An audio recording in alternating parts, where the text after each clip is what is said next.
आपका स्वागत है मेरे चैनल हिंदी ज्ञान गंगोत्री में। आज हम पढ़ने जा रहे हैं भाषा और समाज। इस निबंध के लेखक है अज्ञेय जी। अज्ञेय जी का परिचय जान लेते हैं। अज्ञेय जी सच्चिदानंद हीरानंद वात्स्यायन, ये उनका पूरा नाम है। इनका जन्म 7 मार्च 1911 ई को उत्तर प्रदेश के कसया में हुआ। वे बीएससी तक शिक्षा प्राप्त कर संस्कृत, हिंदी, अंग्रेज़ी में उनकी अच्छी पकड़ रही और उनका निधन 4 अप्रैल 1987 ई को हुआ। उनकी जो प्रमुख रचनाएं थी वो इस प्रकार से थी। कितनी नावों में कितनी बार, इस रचना के लिए उनको ज्ञानपीठ पुरस्कार भी प्राप्त हुआ। उसके बाद नदी के दीप, शेखर एक जीवनी, अपने अपने अजनबी और निबंध संग्रह था त्रिशंकु। इस प्रकार से उनकी रचनाएं हमने देखी हैं। चलिए आगे हम देखते हैं भाषा और समाज। इसमें अज्ञेय जी की दृष्टि में भाषा मनुष्य होने की पहचान है। शर्त है भाषा की सीढ़ी से ही मनुष्य पशु से विकास करता हुआ मनुष्यत्व तक पहुंचता है। मैं क्या, कौन और क्यों पूछने की शक्ति ही मनुष्यत्व की पहचान है। यह शक्ति जीव को भाषा से मिलती है और इससे ही वह पशु रूपी जीवों से अलग हो जाता है।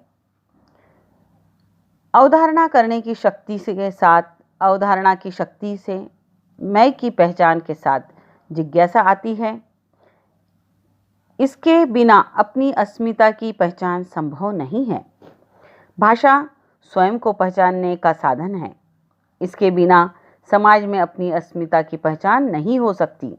अतः भाषा से ही अस्मिता अनिवार्य रूप से जुड़ी है।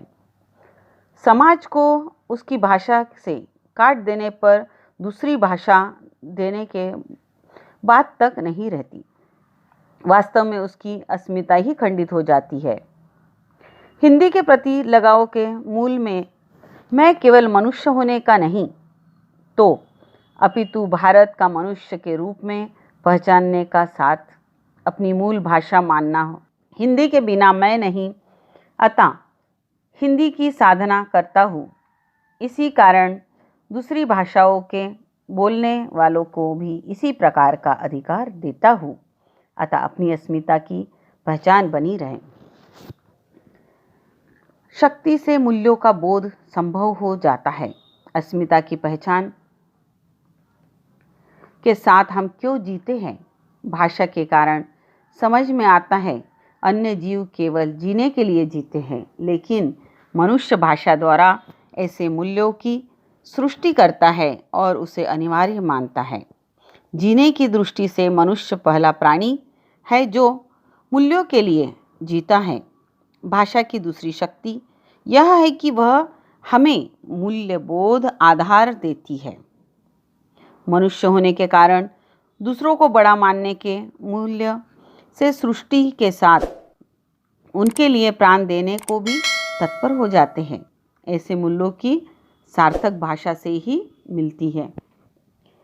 अज्ञेय लिखते हैं कि भाषा से तीसरी एक चीज और संभव होती है। भाषा यथार्थ की पहचान है, साथ उसकी व्यवस्था में भी देता है। भाषा यथार्थ का क्रम देती है, उससे हम बाहर नहीं जा सकते और उसी क्रम में हम सोचते हैं। इस प्रकार भाषा यथार्थ को एक क्रम, एक रूप और एक व्यवस्था देने का काम करती है। इसे ध्यान में रखना चाहिए। हमारे जीवन में भाषा का महत्व अपनी अस्मिता की पहचान, मूल्यबोध की संभावना और यथार्थ की पहचान है। इन तीनों शक्तियों को और इन शक्तियों के कारण ही हमें पहचान मिलती है। इसके द्वारा 3 रास्ते, अंतहीन रास्ते भाषा खोल देती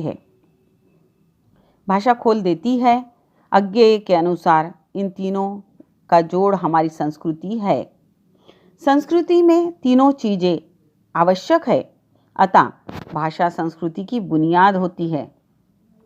भाषा समग्र अस्मिता का एक आत्मभाव का साधन है।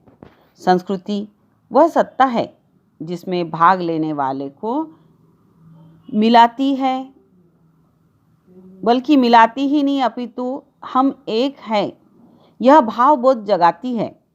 अतः हम एक है की प्रतिज्ञा मानकर ही हमारी यात्रा आरंभ होती है। भाषा के कारण ही प्रस्तुत विषय की संस्कृति की कहीं चर्चा नहीं है, परंतु मैं संस्कृति से समाज को अलग करके नहीं देखता। इस कारण संस्कृति से आरंभ करना उचित समझता हूँ। समाज और संस्कृति दोनों को छोटी बड़ी नहीं मानता। समाज बड़ा है और संस्कृति छोटी है, मैं इससे ठीक उल्टा मानता हूँ। संस्कृति समाज के किसी एक युग बोध बंधी हुई अवस्था का नाम है। उस युग में संस्कृति के संस्थान, व्यवस्था, मूल्यबोध आदि सब उस समय का समाज कहते हैं। अज्ञेय के अनुसार संस्कृति एक व्यापकतर चीज है, समाज उसका एक समय का बंधा हुआ रूप है। इस बात को आरंभ में कहना आवश्यक समझता हूँ और कहते हैं कि इसका महत्व समझ जाएंगे। संस्कृति व्यापक और दीर्घकालीन ढांचा है जिसमें हमारे समाज की भावना उदित होती है और रूप लेती है। भाषा का संबंध भी समाज के साथ तदनुसार जोड़ता हूँ और संस्कृति के संपूर्ण क्रम में समाज और भाषा को निश्चित देश काल के साथ जोड़कर ही विचार करता हूँ। अब भाषा तीन शक्तियाँ है उस काल तक में ही देख सकते हैं। वास्तव में हमारी अस्मिता की पहचान, मूल्यबोध की पहचान और यथार्थ की पहचान समयानुसार परिवर्तनशील है। अतः भाषा भी सांस्कृतिक ढांचा के साथ जुड़ी होने के कारण समय के साथ अपना रूप बदलती रहती है। इस प्रकार भाषा और समाज निबंध के द्वारा अज्ञेय जी ने हमें ये बताने का प्रयास किया है कि भाषा हमारी शक्ति है, उसको हम पहचानें। वह रचनाशीलता का उत्सव है, व्यक्ति के लिए भी और समाज के लिए भी। इस प्रकार से भाषा और समाज को उन्होंने हमारे सामने प्रस्तुत किया। आशा करती हूँ आपको मेरा यह वीडियो पसंद आया होगा, तो मेरे चैनल को लाइक, शेयर और सब्सक्राइब करना ना भूलें। धन्यवाद।